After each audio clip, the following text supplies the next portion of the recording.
જય શ્રી કૃષ્ણ બધાને। શનિવારની હાફ ડેની સ્કૂલ પતાવી અને હવે અમે લોકો જઈ રહ્યા હતા મારા સાસરીએ જવા માટે હું સાડીમાં રેડી થઈ ગઈ હતી, કારણ કે ત્યાં સાડી જ પહેરીએ છીએ અમે લોકો।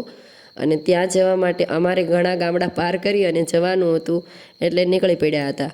આટલી રજામાં ફોજી સાહેબ આવ્યા છે, પરંતુ તેઓ વચ્ચે એક દિવસ તો ત્યાં એમના મમ્મી પપ્પા પાસે જઈ આવ્યા હતા, પરંતુ હવે અમે આખો પરિવાર જઈ રહ્યા છીએ। અને સાસરિયાના ગામની નજીક કપાસની ખેતી થાય છે, તમે લોકો જોઈ રહ્યા છો। અને હું જે ગામમાં નોકરી કરું છું તે ગામમાં માંડવી એટલે કે મગફળીની ખેતી વધારે થાય છે। જેમ જેમ અમે ગામની નજીક પહોંચતા હતા તેમ તેમ અમે એકબીજા સાથે વાત કરી રહ્યા હતા કે આ તો ફલાણા ભાઈની વાડી છે, આના પછી દૂર દેખાય તે આપણી વાડી એમ।